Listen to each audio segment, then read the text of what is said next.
घरों के अंदर अरफे की फातिया का सिलसिला होता है। कहीं देखा जाता है कि 13 शाबान को शब बारात की फातिया लगती है, कहीं 14 तारीख को।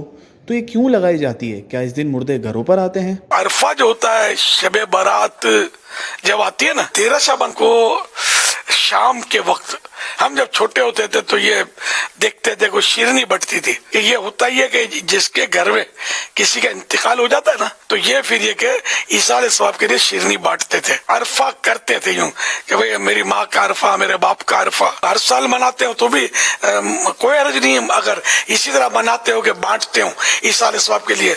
और इसमें गरीबों को फोकस करना ये ज्यादा मुफीद है कि सवाब तो मालदार को भी खिलाएंगे, अल्लाह की रिजा के लिए सवाब तो मिलता है, उसी सवाब को इस साल हो सकता है।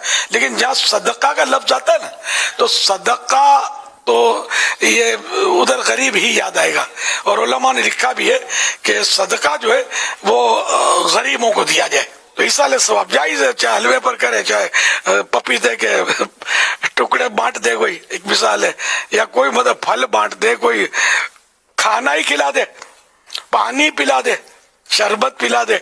इस साल सवाब तो हर पाकीज़ा चीज पर हो सकता है, कपड़े किसी को पहना दे। मुर्दा ईद फिर किसको कहते थे हमारे यहाँ कि मुर्दों की ईद। और फिर कई ऐसे घरों को भी देखा गया है कि जैसे कि मुर्दे की ईद के नाम पर तो फिर वो कपड़े लाते थे, और कपड़े ला के जैसे कि ये जो हमारे जो मरहूम थे ना, ये इस तरह के कपड़े पहनते थे, तो ईद के तौर पर वो कपड़े ईदी के तौर पर, ये मुर्दा ईद के तौर पर दिए जाएँ। तो इसके बारे में आप क्या फरमाते हैं?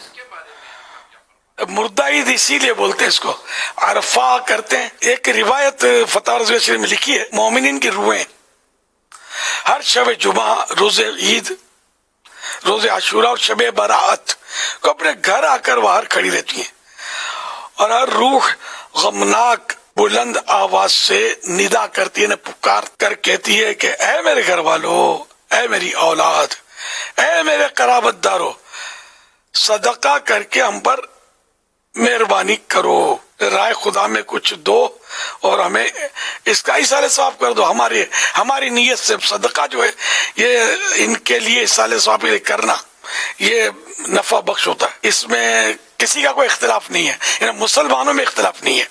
इसाले सवाब के लिए मैयत की तरफ से खैरात सदकात करना, सहाबा किराम अलैहिम रिदवान के लिए तो ये इनमें तो ये मामूल था कि जब किसी का इंतकाल हो जाता 7 दिन तक मुसलसल इसाले सवाब के लिए खाना खिलाते थे उस मैयत की तरफ से। और वो काम जिसका अब तुम बोलोगे कौन सी हदीस में लिखा, सरकार ने सल्लल्लाहु अलैहि वसल्लम ने कब बांटा, तो फिर मैं कहूंगा कि सरकार सल्लल्लाहु अलैहि वसल्लम के तो बहुत सारे ऐसे मामलात हैं जो उस वक्त थे, और अब वो अंदाज तब्दील हुआ, तो अब क्या कहेंगे आप। तो सरकार सल्लल्लाहु अलैहि वसल्लम जिस काम से मना नहीं फरमाया, अल्लाह और रसूल ने जिस काम से मना नहीं फरमाया वो जायज होता है, वरना तो आप कदम भी नहीं उठा सकते।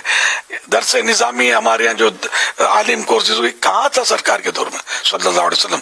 मस्जिद नबी शरीफ भी मौजूदा अंदाज पर नहीं थी, अब तो अरबों रुपए का सोना लटका हुआ है मस्जिद नबी शरीफ में, ये कहाँ था पहले। और इतनी पक्की और आलीशान, देखने में खूबसूरत और रंग रोगन कितना दीदा से बनाई हुई है, तो ये सब कहाँ था।